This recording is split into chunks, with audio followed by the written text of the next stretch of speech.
Bonjour, servante de Dieu. Comment allez-vous, homme de Dieu? Par la grâce de Dieu, ça va très bien. Je suis très ravie de vous revoir encore sur ce plateau. Bienvenue. Moi de même. Alors, on est là, tout le monde est curieux. C'est qui le serviteur Emmanuel? À vous la parole.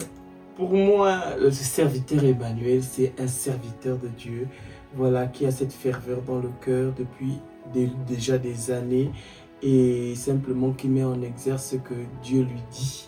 Voilà.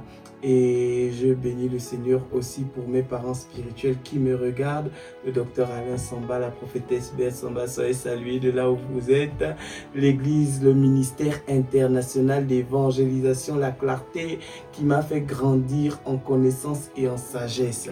Alors le serviteur Emmanuel est un jeune serviteur de Dieu qui a la fougue et la ferveur de l'Éternel et qui veut simplement le montrer au monde, tout simplement.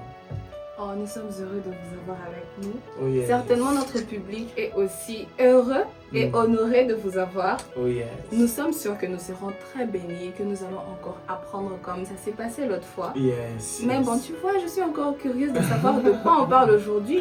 Parce que comme on sait, notre série Réma, il y a toujours des Rémas. Il y a toujours des révélations à découvrir, à lancer. Et donc, je suis là, j'ai hâte d'écouter de quoi on parle aujourd'hui. Glory to Jesus. Le premier épisode était basé sur la véritable origine de l'homme. Maintenant, aujourd'hui, nous sommes dans un thème magnifique qui dit simplement la possession surnaturelle des Elohim. La possession surnaturelle des Elohim. Elohim, pourquoi? Parce que les gens, on a toujours tendance à écouter Elohim comme le Dieu Tout-Puissant. Mais on nous dit clairement dans le livre de Psaume chapitre 8 verset 6, on nous qualifie de Dieu là-bas. Voilà. Et si vous regardez l'étymologie du mot Dieu, on parle d'Elohim, des Elohim. Donc Dieu s'est fait former des Elohim, mais qui ont une certaine possession, qui ont une certaine autorité, domination sur la terre. C'est de ce dont on parle aujourd'hui. Si on était dans un live, je serais en train de dire tapoter, envoyer des feux. Et donc, la possession surnaturelle des Elohim. Je sens qu'il y a de la profondeur. Oh yes. Je vais encore en apprendre plus, vas-y. Oh yes. Alors nous sommes dans la possession surnaturelle des Elohim. Vous savez, servante de Dieu, je me suis rendu compte que lorsque Dieu a créé ces Elohim, ces dieux, je me suis rendu compte que Dieu a bouleversé la hiérarchie spirituelle. Vous savez, il y a quelque chose qui se passe, c'est qu'avant même que l'homme ne fût, il y avait une hiérarchie spirituelle qui a eu. D'accord? Il y avait Dieu, après les archanges et tout ce qu'il y a après les anges et tous ceux qui viennent après.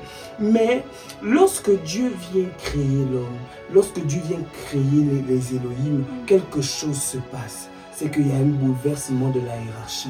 Et vous allez vous rendre compte dans le livre du Psaume chapitre 8, verset 6, la création se pose la question.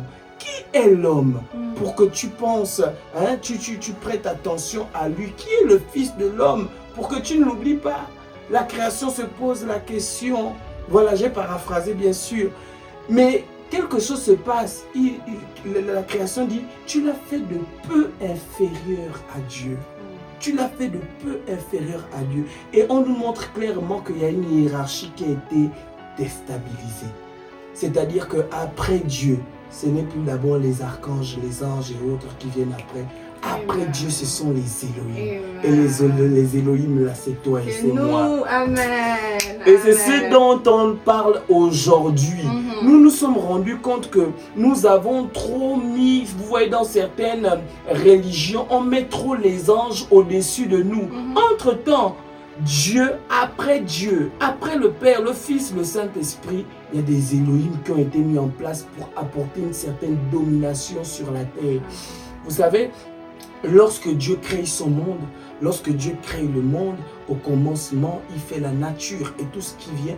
Il dit qu'il ne peut pas gouverner cette nature de manière physique, parce que cette nature était physique. Mais pour gouverner sur la terre, il nous faut un corps.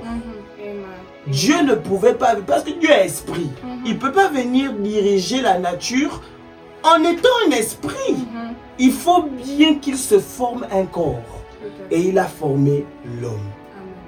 Il t'a formé, il m'a formé pour que nous puissions être des gouverneurs. du cycle terrestre et naturel qu'il y a. Amen. Et ce sont des gens que j'ai appelés les Elohim. Je me suis rendu compte d'une chose, c'est que nous retrouvons plusieurs personnes aujourd'hui. Parce qu'ils ne prennent pas leur position d'Elohim, ils sont arrivés à un niveau où ils subissent la vie. Ok. La Bible dit qu'est-ce que l'homme? Vous savez d'où vient la rébellion de Lucifer? La rébellion de Lucifer vient du fait qu'il s'est rendu compte que la hiérarchie a été déstabilisée. C'est-à-dire qu'après Dieu, c'était lui. Parce que la manière dont il était le chef des anges, il était le chef parce que lui, la Bible déclare qu'il mettait les sceaux de Dieu à la perfection. Ça veut dire quoi? Ça veut dire que Dieu, en créant l'homme, Dieu, en créant ses Elohim, quelque chose se passe. C'est que lui, le rôle qu'il devait assurer, il ne pouvait plus l'assurer.